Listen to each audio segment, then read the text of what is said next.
think that we're about ready to start properly now. So I'm delighted to say welcome to the BRLSI. Some of you are members and regulars, I'm sure. Others perhaps here for the first time. I might say if you enjoy tonight's proceedings and you're not a member, please consider joining. The talk this evening is part of our series of talks on sustainability. Actually, I'll mention now that there's another sustainability talk next Monday of next week, when there'll be a talk on what is nature. And it's all about how we think about the environment in the Anthropocene age. And I'm very confident in telling you a bit about this because I'm going to give the talk. Right, so that's enough about that. What I'm very pleased to do now is to welcome our speaker this evening, who is Terence Edwards, aka Thomas Albert Fox. Some of you in the audience, I'm sure, already know Terry or Thomas, as the case may be. And you'll know that Terry is a remarkable person. He's a man of many talents and has many qualifications in his background to talk about what he's going to talk about tonight, which is the Severn Barrage. And I'm not going to anticipate what he says, but I'll just comment that one of Terry's many accomplishments was to serve on Bath City Council when that was a thing that Bath City actually had. And I think that Terry has a very keen insight in both the difficulties of getting things actually done and also the joy of getting them done when they do get done. And he told me right at the start when we discussed this talk that he considered himself to be an outsider to this issue of the Severn Barrage, but it emerged as we talked to each other that actually both of us have been interested in this topic for years and years and years, and Terry's going to tell you all about the background to the Severn Barrage proposal and where we are now. So, Terry, it's all yours.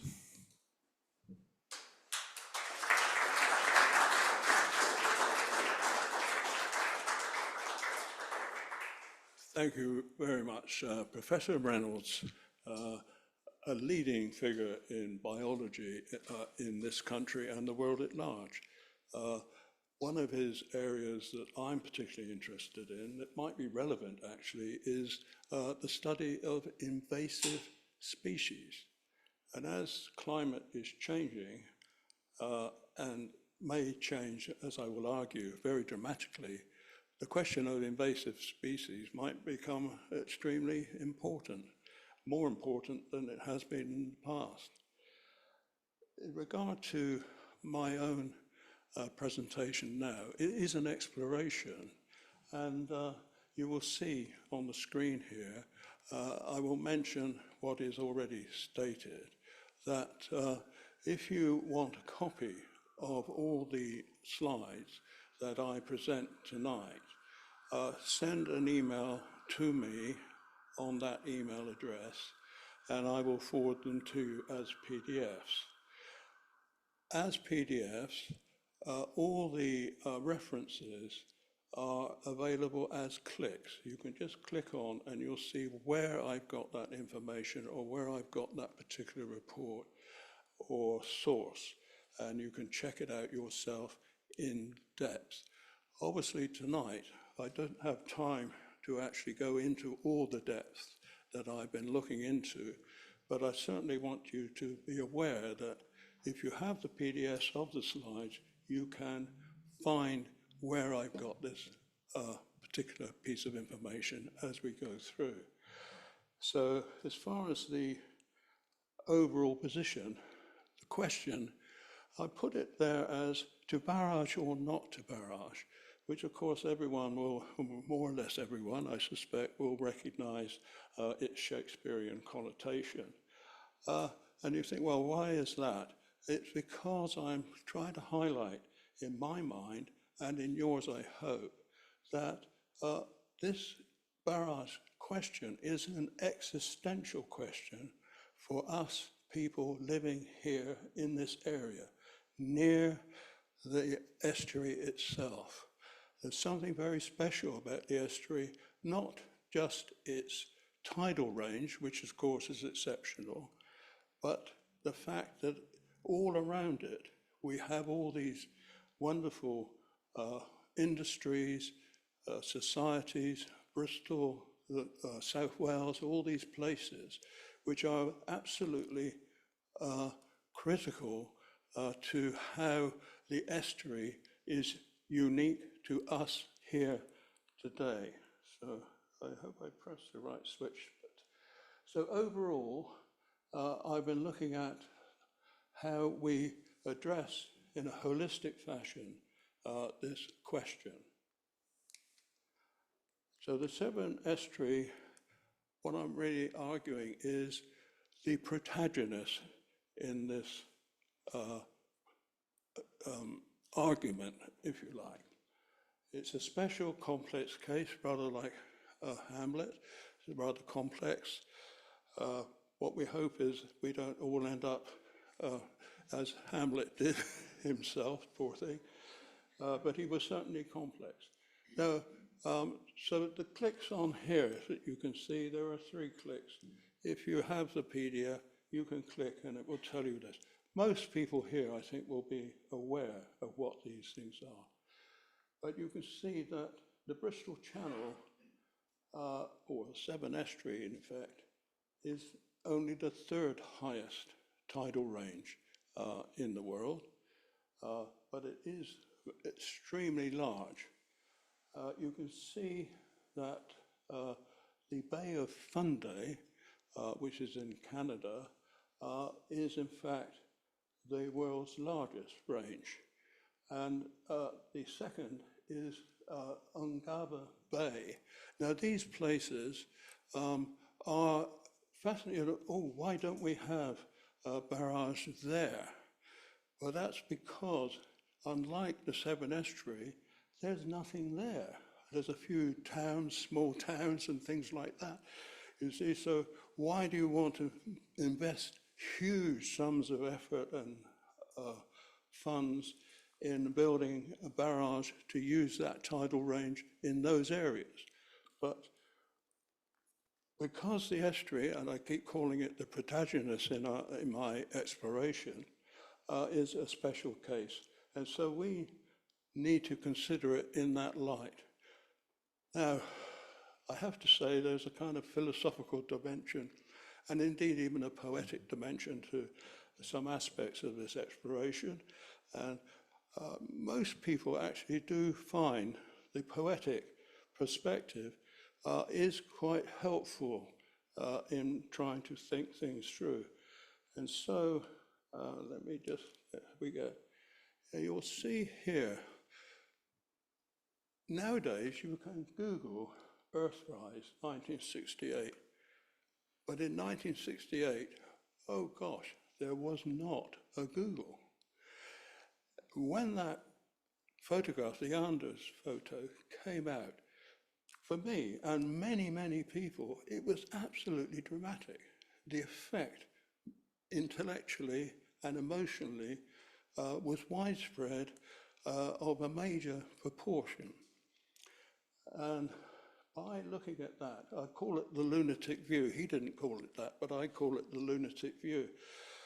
I will use the word lunatic several times in this exploration. And the important thing that I'm trying to draw attention to there is the idea of Gaia. Gaia is the goddess of Earth. There are 2 views which I'm presenting there of Gaia. So when we're looking at this exploration of the Severn Estuary, we need to think more widely of the idea of the goddess of Earth. I've got there the idea of, it's called the anthropocentric hypothesis of Gaia. This is anthropocentric, meaning human-centered. In the old days, you say man-centered, and so on. This is what was said. Mankind has now become humankind, and we don't know what kind in full. We're in the acronymic world, which is sometimes rather difficult to interpret. But the essential point there is in this song, it's trying to consider the whole idea of, is Gaia here for us, or is Gaia here for herself? And so the song goes, Gaia, beneath the master's wit, to her children cries against his brutal lies, but he holds her in his grip, demanding she complies. For of her goodness he will strip, till nothing's left for her to give, to serve his greedy ways to live. He makes it seem that she is wrong, when human life she can't prolong, as if the master human race could never pause its crazy pace. So the burden of her song is, to whom does she belong? And I'm trying to lay the idea of the song as an underlying aspect of the exploration that I'm pursuing. The overall approach to this exploration is to take an ABC approach. The ABC to the question, to barrage or not to barrage. A, I will be considering outline of the world climate predicament as it stands, in my view, at the moment, and the complex political background in which the climate problem sits. B, the strategic consequences of betting on COPs. COPs, the Congress of the Parties, which has been going, is now in its 30th year. Now, C is the conclusions. I will address the conclusions I draw from A and B, and I'll be concluding that betting on COPs is necessary but not sufficient. B, the Severn Commission's recommendations are also necessary but not sufficient.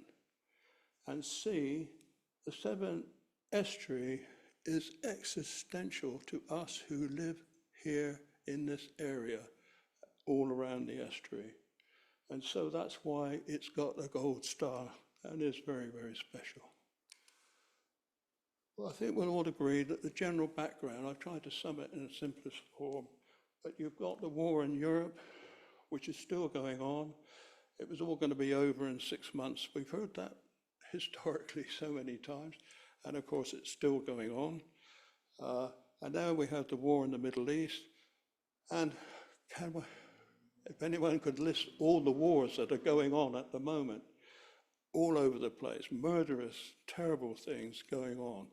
And really, that's the black cloud under which we have the European energy security crisis emerging. It really begins to emerge in a really potent fashion in 2021.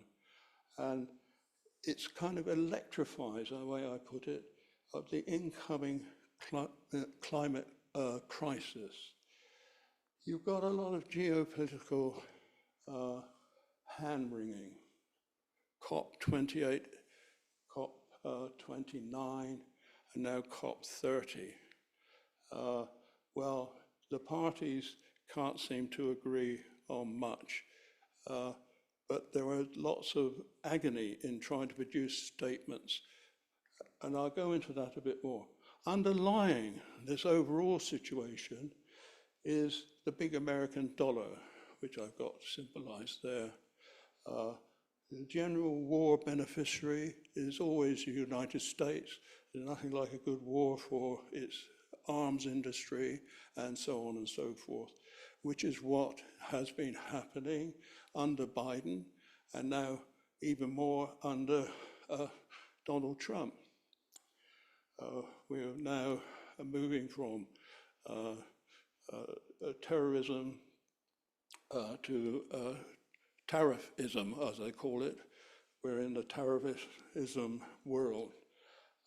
So the United States is a feature of this underlying inability to produce solutions.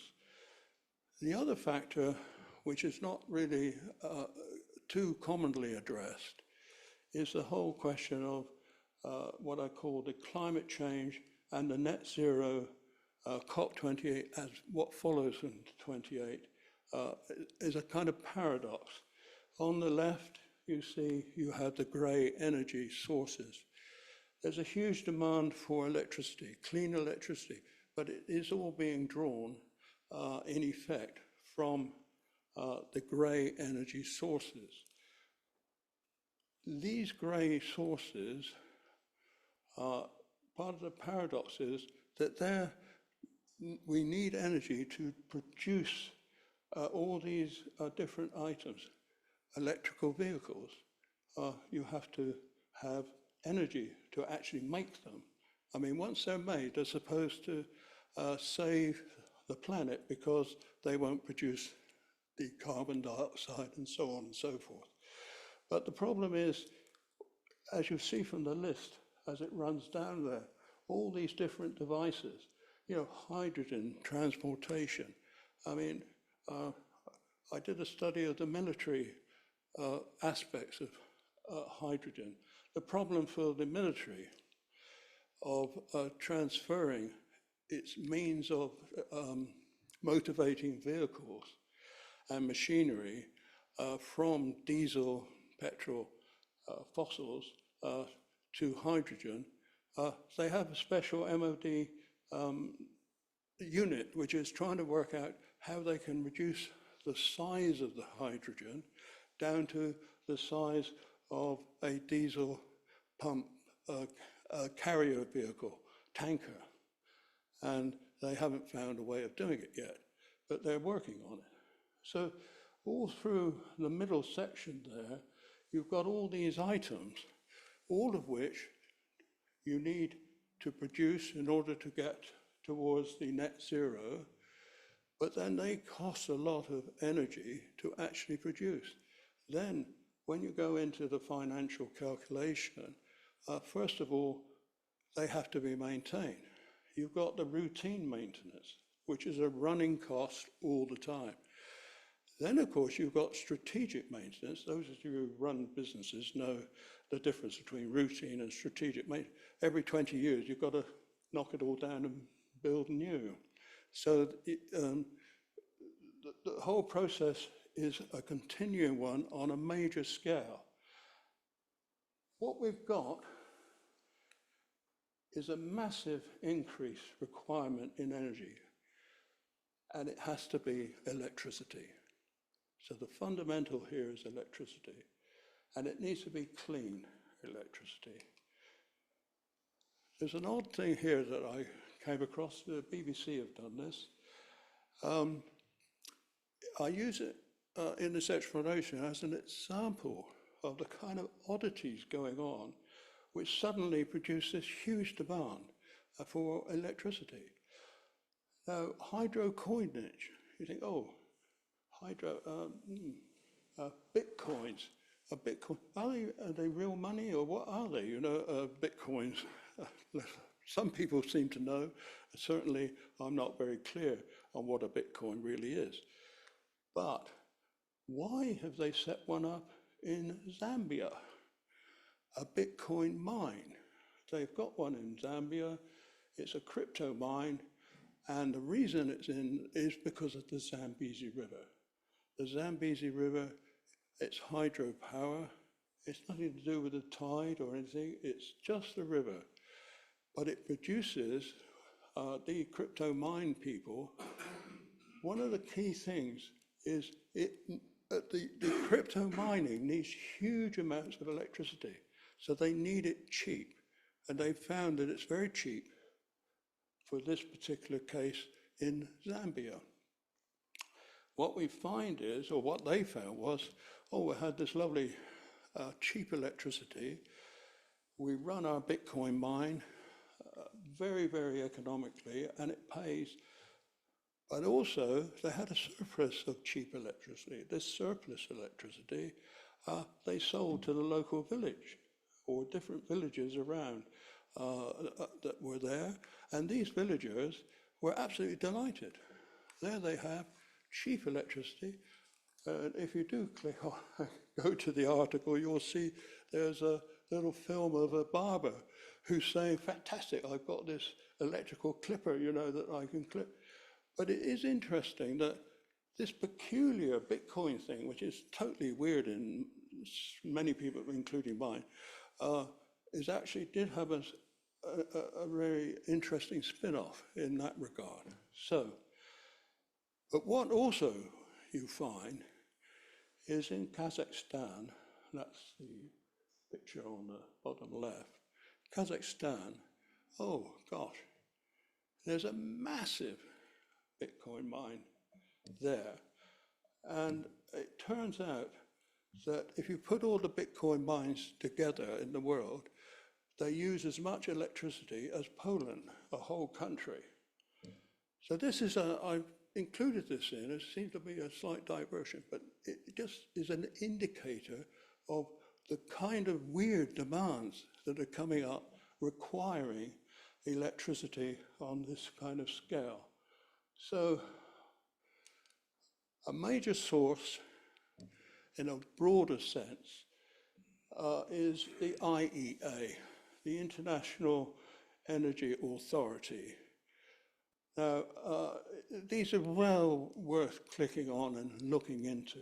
I can't go all through it at the moment, but there's not enough time. But in essence, what it shows is, in spite of all these efforts, CO2 is going up. That the rise contributed to a record atmospheric CO2 so many parts per million, increasing, and it's drawn on natural gas and coal and so on. So the IEA, from the map at the top, it doesn't cover every country, but it gathers, and the perspective it gathers is well worth looking into and finding this. But the key thing is the carbon emissions reached, they find, a new record in 2024. So we're going backwards, ever backwards.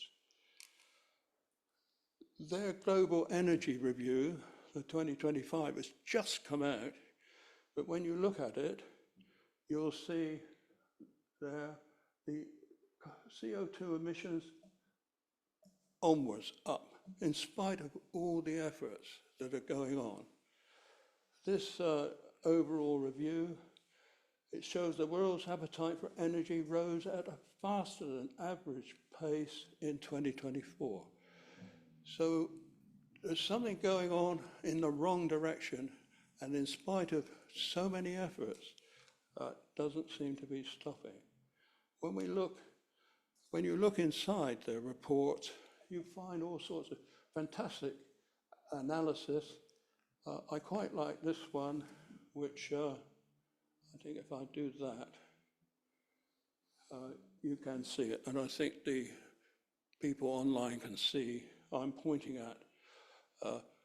Over here in the UK, you know, when summer comes, we think we're going to save energy because we don't need so much heat. But of course, worldwide, the opposite happens. You need more cooling.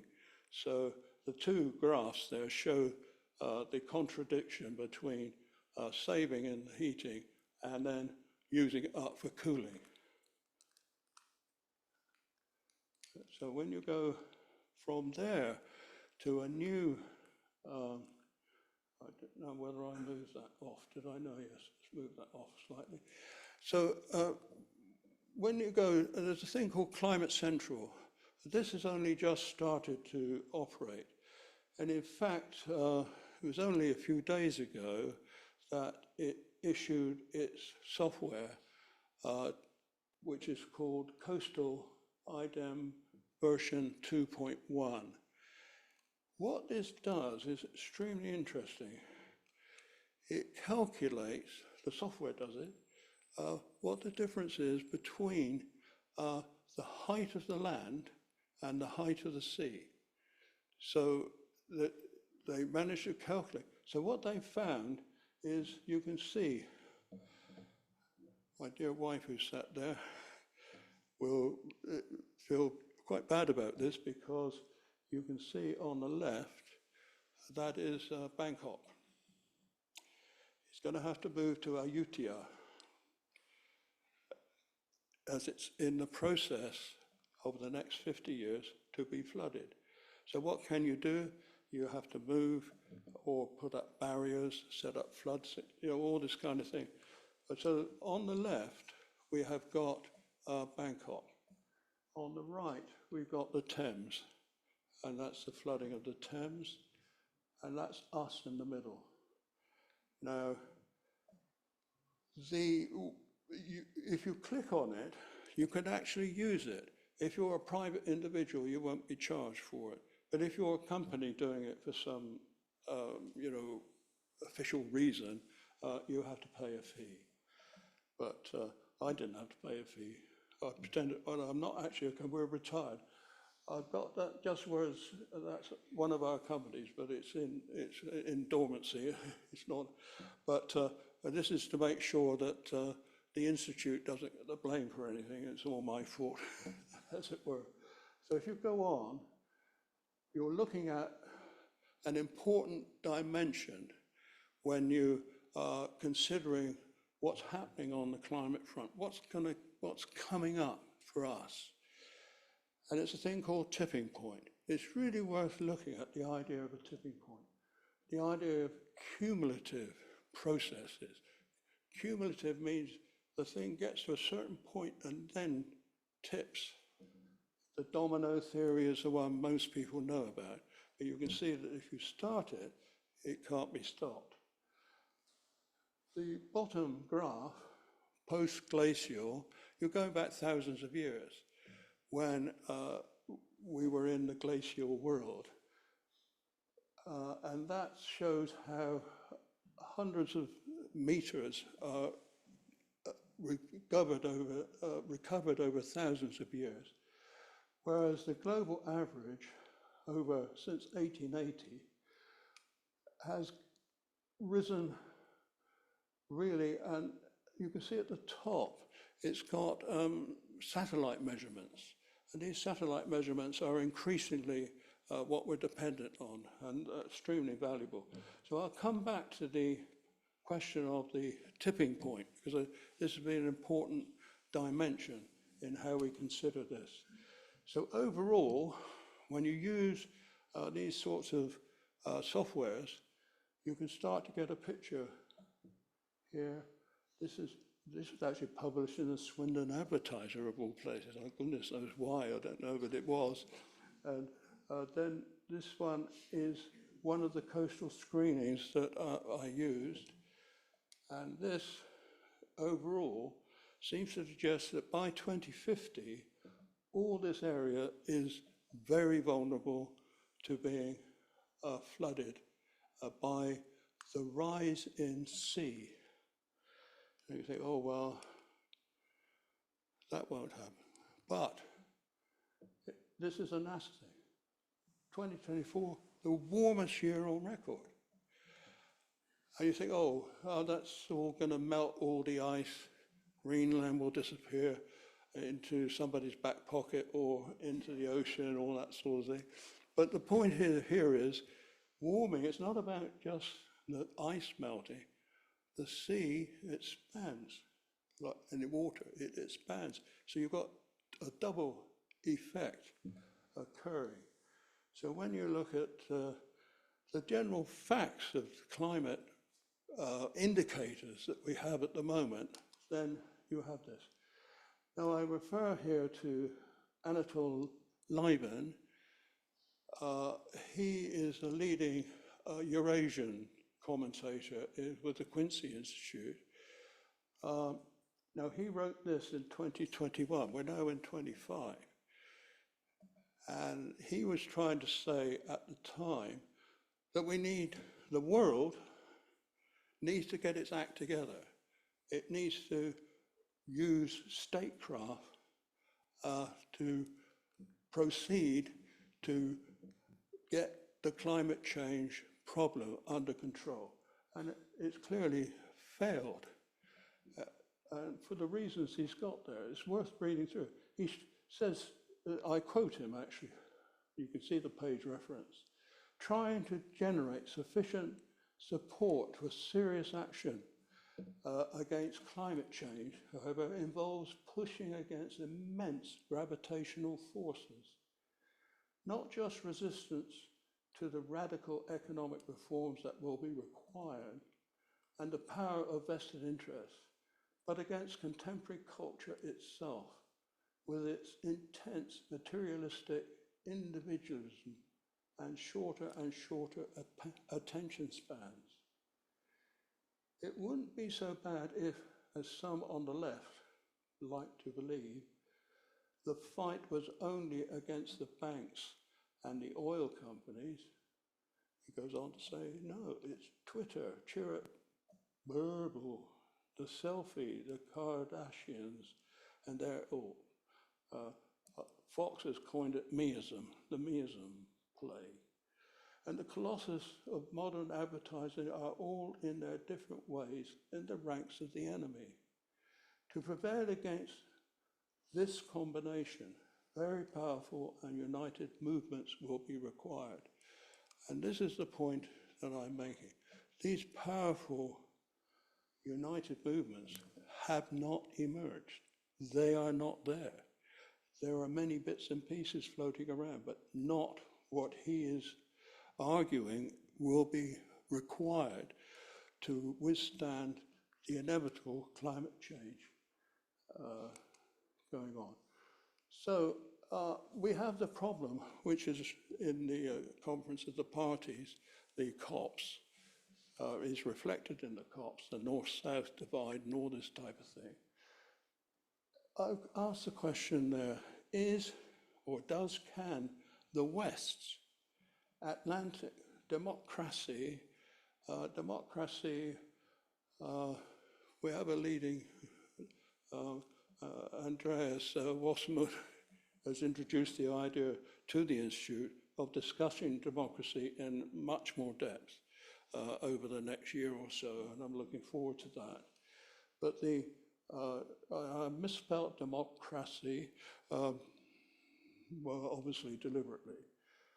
The problem is that across the globe, there are 193 nation states. I've had the +1, which is the Palestine state, which is still not recognized as a state, which of course is a terrible omission. So these 193 nation states, to bring a coherent and effective global action to prevent the looming climate catastrophe, can it be done? Can the different states get themselves together under what we call the West's perception of what the correct way of doing things is? The democracy, the idea of course, the United States, the USA, is the epitome of what democracy should be, is it not? And that's the one we've all got to follow, is it? So the point is here, will the West's COPs, so in other words, I'm implying or drawing the view that the Conference of the Parties are embedded in this Western idea of what a democracy is supposed to be. So the West COPs continue to emphasize talk and travel, rather than effective global action. So there's lots of talk, lots of travel. So is it up to us, in fact? Can we leave it to all these fantastic bodies lurking about and wandering about and flying jet flights all over the world? Or is it up to us here around the Severn? Who is us? So this comes into the political background. Who is us? Gosh, have you ever heard of Jeremy Pocklington? Yeah, you need to have heard of him because he's the key figure in this whole game. Nobody's heard of him, I suspect. Or maybe I'm wrong. Somebody has heard of him. No? Well, I've heard of him. He's the permanent secretary in charge of the DESNES group. He's the guy who tells right on Ed Miliband what to do, and what he's allowed to do, what can he do, and et cetera, et cetera, et cetera. And of course, the right on Ed Miliband, you know, it's easy for me to start nagging at different political figures and all that. You know, being a politician nowadays, or in fact forever, but certainly in the last few years, is really quite a problematic thing to be. But all around you can see, you've got all these, there's Vera, see, over on the left. I should have done that, shouldn't I? There we are, sorry. There's Vera, she's well known. In fact, funny enough, we have done a Teams with her, my wife and I, on the Severn Estuary 2 or 3 years ago. She's very interested, and of course she is a very able person, as I'm sure most of you would know. And she's a so when you look, I have got a certain Dan Norris still, he is still the West of England mayor. We have been in touch with him over many years, in fact, on this issue. In fact, strangely enough, I have an apology from him 2 or 3 days ago saying he can't make it to this meeting, but would I send him the details? So what we know is Dan has got lots of problems. You've got the Welsh Synod, Enid Morgan, she's a key figure. All these people are key figures. There's the West of England, Western Gateway, Sarah Williams. You've got our Guy here, Kevin Guy, who's the head of Baines here. We keep corresponding with Kevin. We never get a reply from him, I must say, but we always do contact him. Sarah Warren is his deputy who does climate here, and we've had teams with her at times, and also with Bill Revens, who's struck down with all sorts of complicated financial difficulties in Somerset. Here in Baines, we're not doing too badly. We've got so much tourism, it keeps the council tax in a less awful state than elsewhere. You've got the hydrogen people. So I mentioned here Steve Rotherham up in Liverpool. Liverpool very keen to have a similar concept of using a tidal range for their energy. They've been ignored to a large extent. You've got Great British Energy, GBE. You've got people like Del Vince. So what we've got lots of people and institutions. You've got the Severn Estuary Partnership, which is very concerned with the environmental issues and the implications. And they've laid down certain principles which have been adopted largely by the Severn Commission, which I'll come on to in a bit later. So as you go on, what is the political? So you can see, gosh, is that a muddle? or is it what? You know, trying to influence that kind of range of interests and duties that exist is really problematic. And then when you go on and look at the overall background, you can see the principal regional, this is in Wales, up on the top there. You've got Somerset, bottom left. You've got us here, Bristol, everybody, Bath, and so on. So, and then of course you've got the Welsh government, and you've got the British government, and its business and energy functions, the Poppington people. And then you've got the WEA, the West of England Combined Authority. This is a body that should, and we have tried to persuade it over many years, to take a major interest in the Severn Estuary, but it has failed to do so. So that's part of the background. So we've got all those people, and now we've got this. Oh, this was a constituency structure. This was 2023. This is it now. So that's rather radically changed. You can see all the colours have changed. There's a little bit of blue there at Bridgewater still. Bridgewater is still trying to, as it were, use the parrot problem as a means of producing a local energy. And they have got major steps forward there. So when we go on, this was a meeting that was here, led by Professor Reynolds. A group had a discussion, and it was at that point that I raised some of this tipping issues with him and his colleagues. It's a sort of philosophical aspect here. You've got the destructive accumulation, it's the catastrophe theory. If you have time, you click on, look up catastrophe theory and these aspects, and you will find that it reinforces a lot of the arguments that I'm putting forward for the barrage, not to barrage, or to barrage. If you look at so this is a very philosophical statement. It concludes with the idea of artificial super general intelligence. This is a form of AI which we're moving to. Most of you will be aware of where we've got to at this point. But as we move on, and the power of computing is increased, and we also are able to activate quantum computing, this is an episteme, a way of knowledge which will be beyond us ordinary human beings. That's for sure. So you're back to Gaia.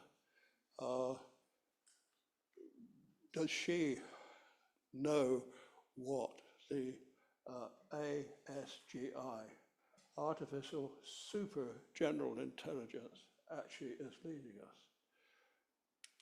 Then, we're off to the 30 years we've been at this. We're off to the COP30 in Amazon. There's the head of it, Andre Correa. The possibility of catastrophic anthropogenic climate change bred in muddied waters. The telling point that I picked up here is actually from the BBC.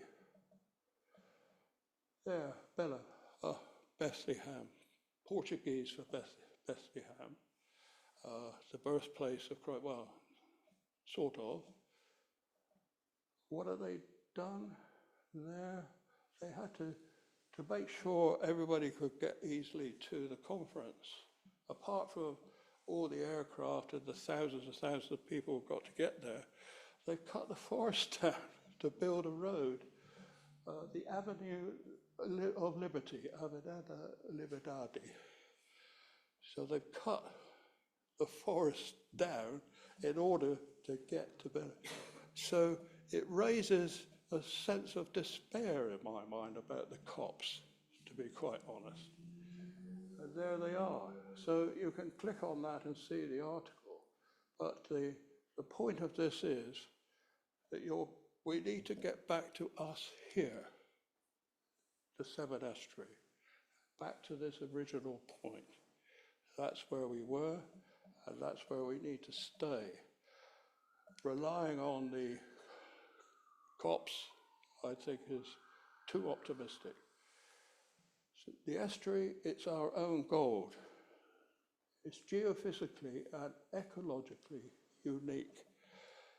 All the other places that we talk about are not as good as this. So when you look at this, you think of the Severn Estuary, oh yeah, the problem of the tipping point, which I built into here. The problem with the Severn Estuary, we just need better flood defences. We build a few flood things, you know, and that should solve everything, but that in fact won't be the case. If you get major shifts in the climate, you get west wind, tsunami, climate realignment. The Severn funnel, of course, we all know the Severn bore, that's how that's come along. But think of the wind. It's a funnel for wind as well as sea. So the real question is, how much do we consider this Severn funnel effect in a, is that me doing that? Maybe it is me. Sorry, apologies. If I touch the table, it does something. So we're back to this question of the tipping point. When you look at the tipping point, what you see is, oh, the tide, the sea level's going up, the domino effect. When you look at the idea of at what point does the bridge collapse, it's quite interesting to go on the YouTubes that I've given there, which show there's a moment when the bridge collapses. It goes on for a long time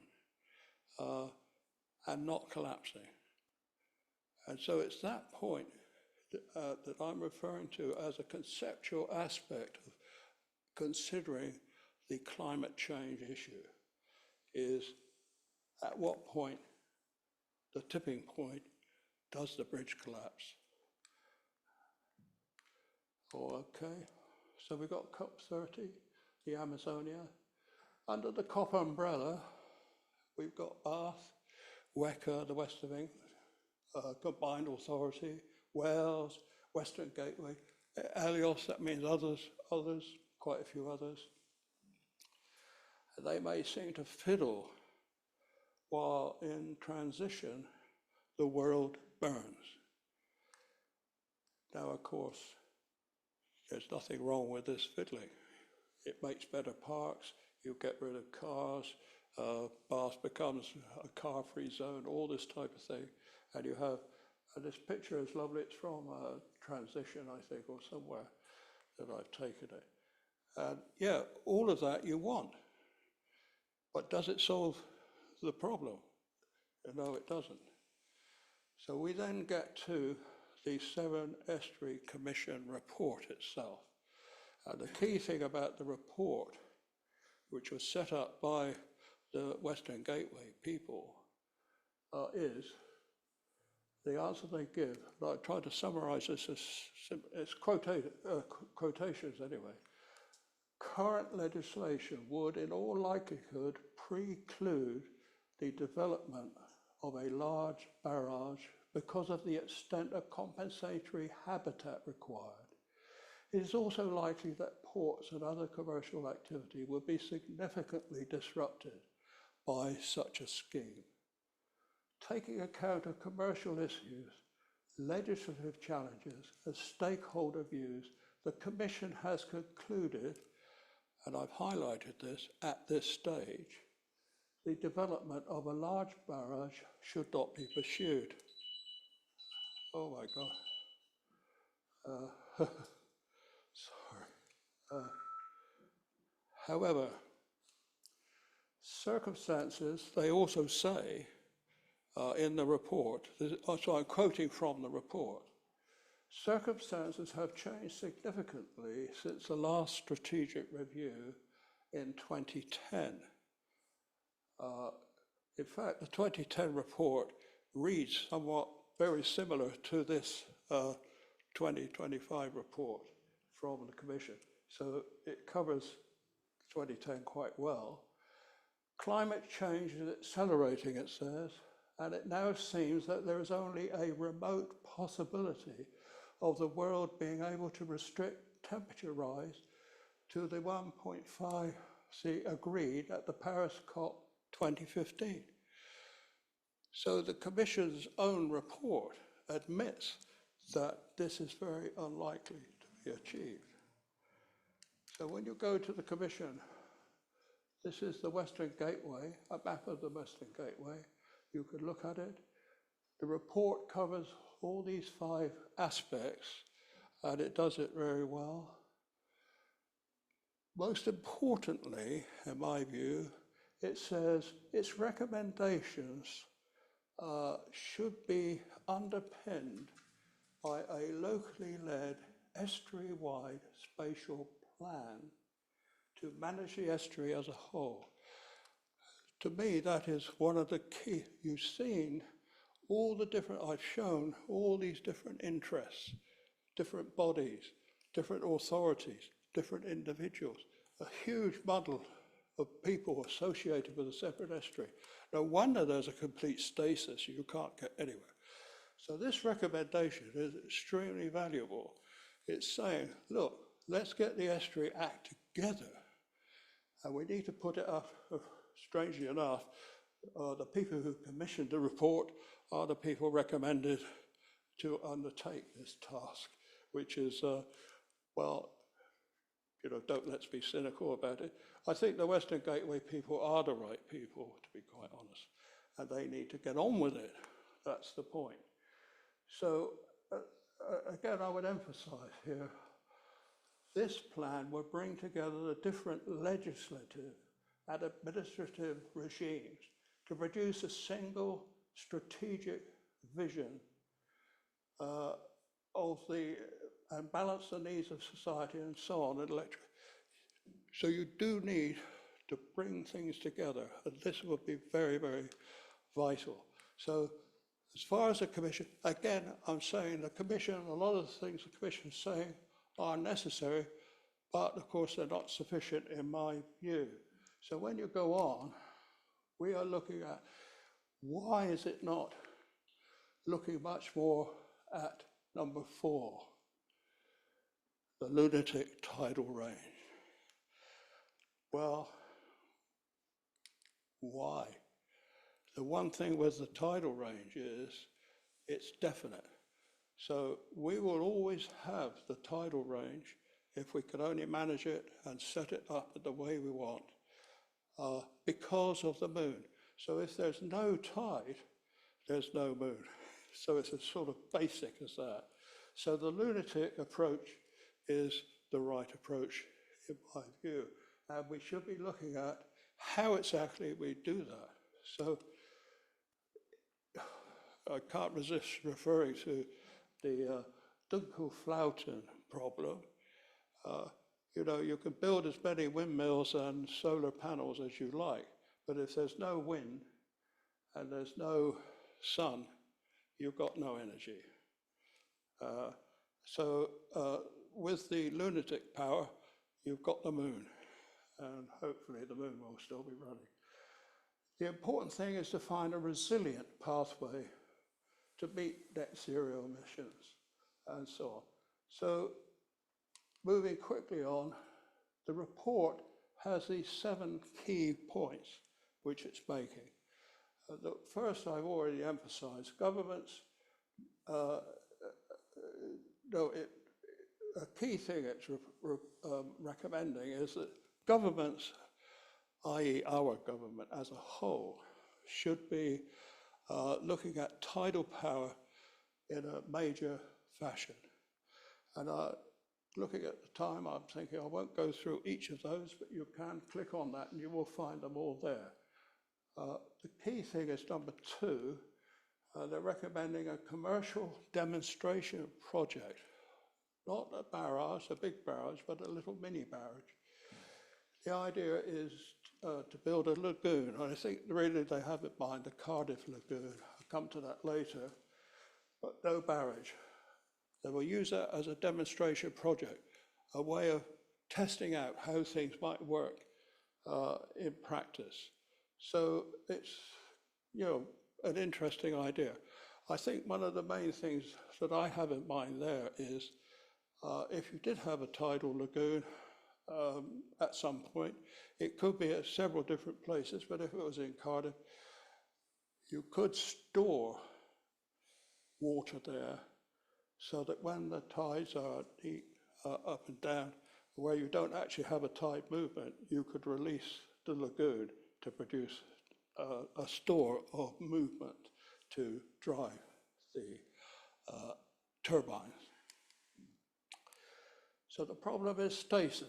You'll see at the top on the left, that's the 209-10 report, which, as I say, is very similar. It's quite interesting to read it because very similar to the 2025 Commission report that we've just seen. And really what I'm getting to is that the latest report is like the curate's egg. It's good in parts, but not good enough. What we have is a stasis problem still. The barrage, swamped by experts, floated away on a small lagoon. That seems to be where I've concluded we've got to. But look at the list at the bottom. 1849, there was a guy, Fool James, who did a major report on a barrage. And there's a list of all the different barrages. You can go to the Wikipedia. I mean, nowadays we've got Wikipedia, which I'm rather grateful to be quite honest, on lots of aspects. And it will go through all those proposals in a reasonable depth. So it's not a new idea to build a barrage. This is an old idea. It's been gone through many, many times and got nowhere. So when you look at the moment of a lagoon as a mini barrage, you can see there is the idea that if you do have a mini barrage, a lagoon somewhere, it could be at Chutes or it could be at, you can see there's the Chutes, the Newport, the Cardiff, there's one not quite on there, and so on. But any of these would work in that way. You can go onto YouTube and I'll show you how it actually works, if there was one. At the moment, there is not actually anyone operating. So I'm looking at the Severn Barrage as a socio-economic catalyst. I'm trying to look at it not just as producing electricity. Obviously, that's a key factor. But we need to look at it in a much wider sense. We need to get away from the idea, if you go up to the Orkneys, and up in the Orkneys, you've got Microsoft have done this fantastic. So in the Warness gap in the Orkneys, what you've got is a huge amount of tidal rip, and they're using that to generate electricity. It's a completely different idea to the Severn Barrage concept. But nevertheless, what they're doing on the offshore is to, which what I think is very important, is to put Microsoft have put one of these huge data centers underwater, and they've tested it underwater. And if you click on there, you will find all the advantages that they've found. One, not least, is it's 10 times more reliable than a data center on the surface of the. So it's much more reliable, partly because of a temperature factor, because it's underwater, the temperature is a key factor. and so you get all the details from there. But so this is referring to an area which is actually being done and proved interestingly successful. But what we need to do is learn from, in fact, there are about 7 major barrage tidal projects. The 2 that I refer to as the French and the South Korean. They're well worth looking at, again on Wikipedia. So the French has been going for 50 years. It's returned economically on its costs. The South Korean was dogged by pollution issues, which it eventually solved, but it has solved them. So barrages are successful even where they don't have the tidal range which we have here. Overall, we could look at all these aspects. There's on the left is a drawing I put on its side of an original design for a barrage in Victorian times, and other ideas there. But the whole thing is, you get a quadruple indemnity, you get the synergy. You must look at the barrage not just as a means of generating electricity, you must look at it as a whole in the wider society. And that I can sum that up more easily here. On the left, you've got a barrage would produce substantial, secure, and reliable 24/7 electrical energy. And of course, the reason it's better than the Bay of Fundy in Canada is that we already have a grid system. We already have an infrastructure that it can attach itself to. So you've also got a secure undersea domain. Once you build the barrage, the dreaded Russians, because I expect Mr. Putin, as you're all probably thinking, he's there working out how he can send a submarine into the Orkney Islands and blow up the Microsoft. I think, well, if they're in open ocean, in fact, you're vulnerable to all sorts of potential intervention, but not inside a barrage. So you could use it for an undersea digital domain. The big barrage also protects the Somerset levels. It's fairly naive to assume that Somerset levels are going to be protected by the Parrot scheme. I mean, the Parrot scheme is a super scheme. There's no reason why it can't go ahead, but it's not sufficient. There's lots of things which are good, necessary, but not sufficient like that.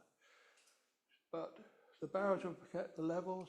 It would also protect Hinckley, Hinckley Sea and other areas. And of course, the other feature is it will provide a trans-barrage road, rail, cable, wind. You could have wind, solar panels, all kinds of things built on it, not just floating around on the sea. They'd be built on a proper structure. And they provide this secure undersea data cloud storage.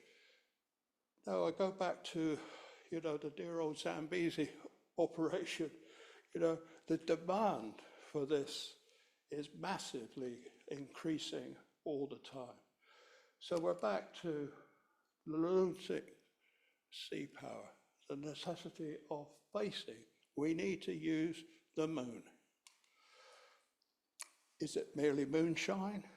Are we lost at the sea? You've got this well-paid, hand-wringing NGOs everywhere, all set up with all kinds of grants and doing stuff. Or shall we just wait and see?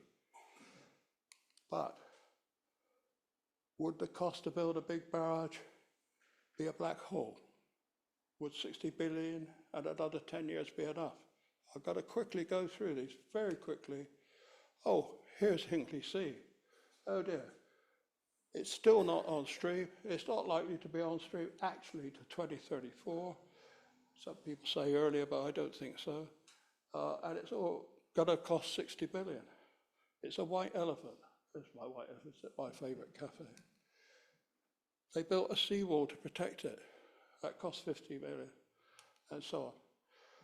But will RAB or GBE funded, a transparent, will serve as a socio-economic catalyst for growth? If we built the barrage in this way, with this broad perspective of what it was for, we will get growth. And in the end, it comes down to the way we think. And I have to tell you, the way a tree thinks is not the way you think. It feels the earth beneath its feet, and it's the air its branches meet. In between, it feels the sap that flows to sustain the seed it grows, and all along its quiet thought is something that cannot be bought. For in the heart of every tree is its way of being free. And so, dear folk, it's when you climb that you will find yourselves in time. For with your tree you do combine, as if each heart had found its rhyme. I'll conclude on that point and hand you over to Stuart.